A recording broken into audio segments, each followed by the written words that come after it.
That's probably bad. They'll have more removal than us and a good win condition. It seems to be going well. Well, we're 4-2 and the deck's pretty bad, so I wouldn't say that.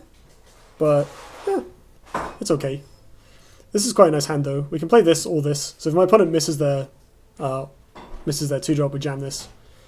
This is kind of more for later, I guess. It does mean we can play this and another 2-drop and buff them next turn, in theory. I think this is definitely for later. This is really good for turn 2. I kind of want to keep both of these. Maybe I do replace the crypto. He's good if and only if we draw another 2-drop. So we can go crypto 2-drop on Monotile BBS next turn, but we can just play a Primus instead, so it doesn't really matter. This will be handy if they have a Snowpiercer or something. All Thanos artifacts are quite scary, so... Be bad? It's bad. Well, it's medium. Actually, no, that's quite good. It matches up very well against Void Hunter for us. So now I'm going to play the Void Hunter in the back here. Let's go with... So here it's vulnerable to Moor. No, she can Moor it anyway if she really wants, right? She can walk down. I guess here she can like play a thing and then suicide the Azerhorn Shaman. But then we just have the ability to trade into whatever she plays anyway.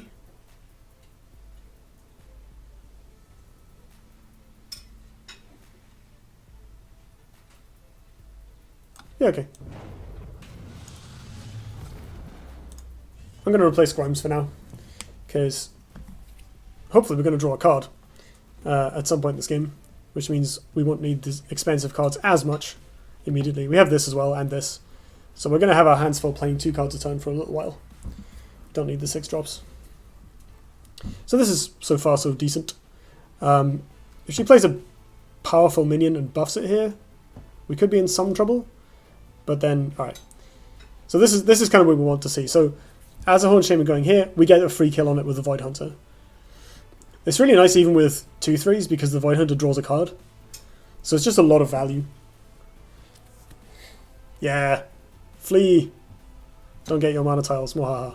So now we can lock this guy down with a Primus next turn if it goes over there. Now she's going for the 4-drop.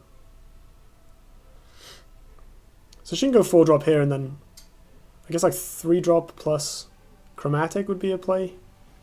Oh, she's actually going to suicide it. No. This is great. My opponent has no idea what to do because I played this Void Hunter.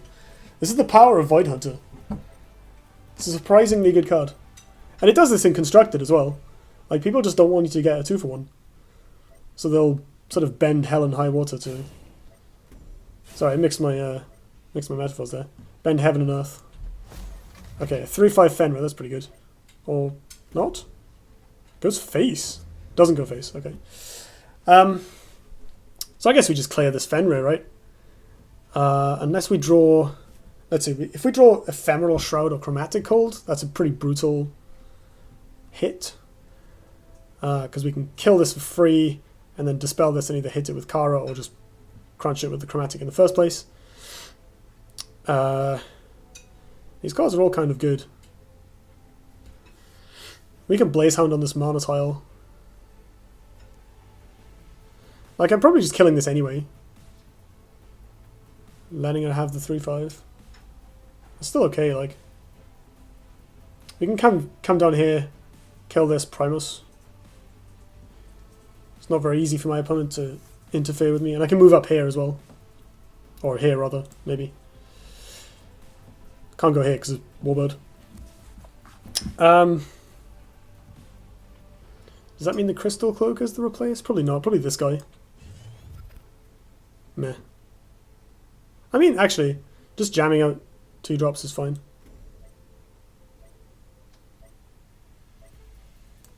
I'm going to play Blaze Hound in case I hit Dispel. I did not. Right, so now we go... Oh, no, I missequenced it. Damn it. Oh, whoops.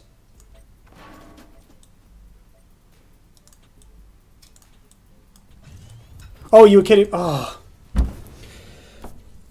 Oh, I just threw the game so hard. So because I clicked slightly too slowly, I ran out of time. So this is going to mill a card. So we just throw away all the card advantage, as well as losing tempo from not playing a 2-3, which means we can't kill this as easily, and whatever. Rip my gauntlet run, I guess. Feels bad. Don't hesitate too much, kids. You might lose the game. Okay, well, we milled that guy, so actually, that's actually a good thing, in a way. That sucks. Okay. We're not doing too badly. We're not dead. So here I can do Primus plus Fortune Shaper, or I can just buff a Primus. Or I can Frosthorn Rhino. And buff it. Doesn't seem very exciting. It dies to both of these, which is like actually okay. That's a decent trade. I can Fire Spitter behind me and pass, because this needs... Yeah, this guy's going to do nothing here. Shroud is good. We can get rid of this entirely with a Shroud. That seems like a good play. So I guess that means I'm coming up here. And then I can either play 3 small things, which just die to this, or a Primus, which doesn't. The Shroud will die to this, but it deals 1 damage. That's not too bad. It lets it move further, I guess. That's maybe a problem.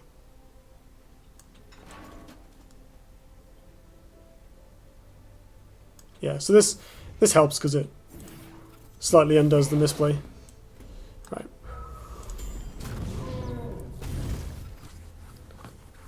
Where were you earlier? Damn it.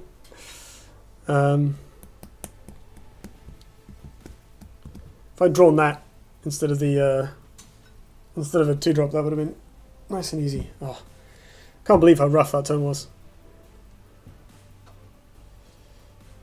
So this is okay because now it dies on contact with the Primus.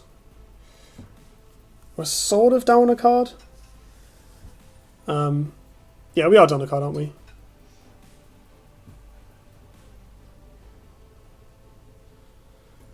Grumble, grumble, rope. I am sad. We kind of need to get rid of this before we play the Rhino down. I don't want this to get buffed and start motoring through my stuff. I guess if she does buff it, we can dispel it.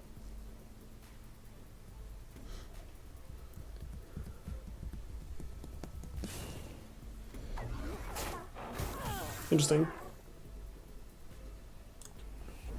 Ah, crap. Okay, well we have to dispel that. Which sucks, because I want to get rid of this. Especially as it can trade into the Frosthorn Rhino really easily.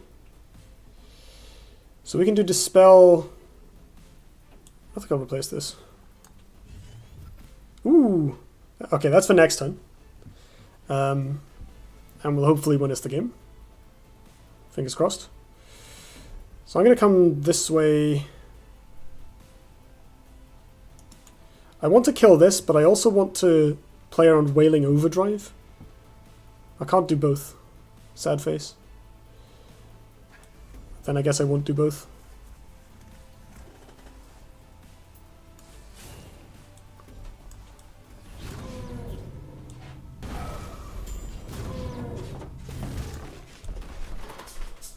This is somewhat better bait for the wings and more of an actual threat on the board than the Rust Crawler is. I could play them both, but I think this is better.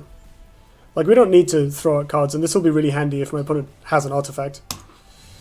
Next time we can Jax and Thingy, which puts my opponent on Frostburn or lose, which is kind of a nice place to be. I say that the wings can try and clear them. I guess, like, the wings can hit us, and then we can kill it with this and develop Jax.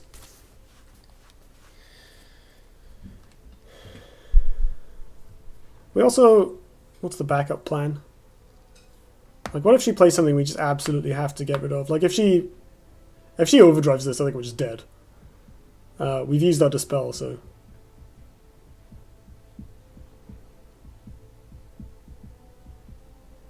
Hearth Sister? Oh, she's actually killing this. That's good, I guess. I don't want to take 5. And we're kind of okay with a longer game here. Okay, sure.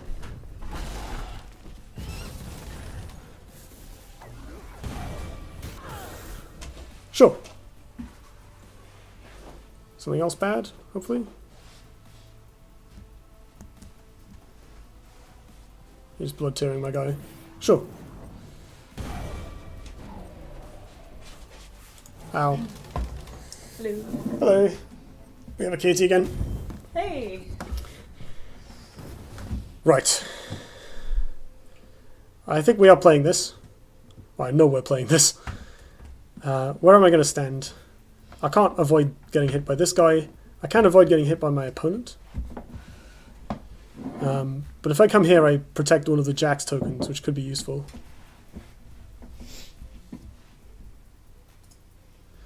I think if my opponent has the AoE, we're just dead, right? Like if they have removal for whatever we play this turn, we're not going to be able to come back from that tempo loss.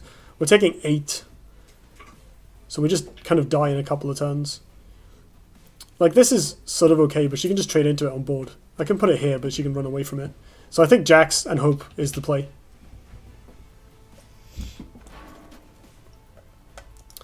I think this guy can actually go. Ooh, nice.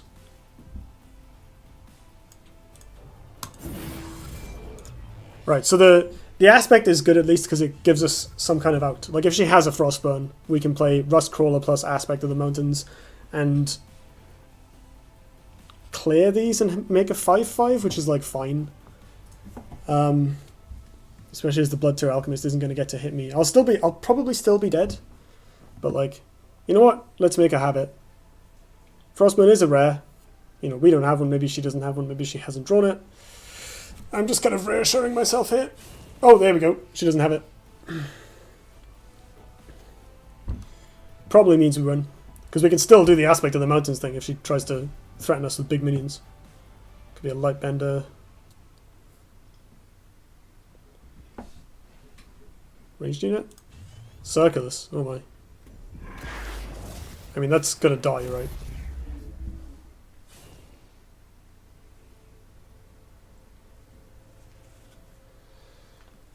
Something bad, hopefully? I mean, it's not too big of a deal if it isn't, because we can still Aspect of the Mountains. Hearth Sister. Sure.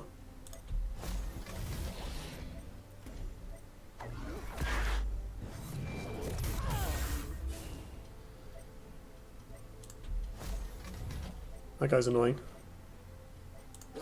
Oh my god. Well, my opponent's now out of cards. Dealing with the Jax, and didn't deal us any damage that turn. So that's pretty convincingly game ending. This guy has Infiltrate. What do we kill? I think we need to kill this. Because my opponent's main outs involve drawing cards and getting back into the game. We can punch this, move down, Rustcrawler and Aspect to clear these two, and shoot the Circulus. And then my opponent has no board, and I'm ahead. Let's replace this guy, hoping for something funner. Mediocre. I'm okay with Rustcrawler Aspect to clear both of these, I think. It is kind of out of the way. But we have our own Hearth Sister that we haven't played yet.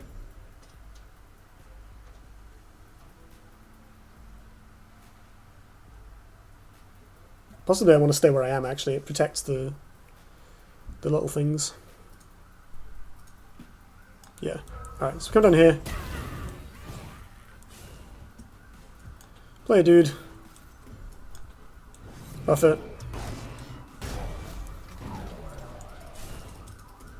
No cards for you. Okay.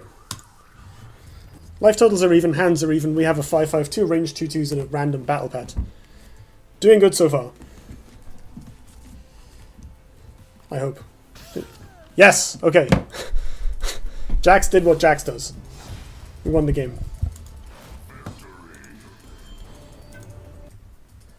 Whew.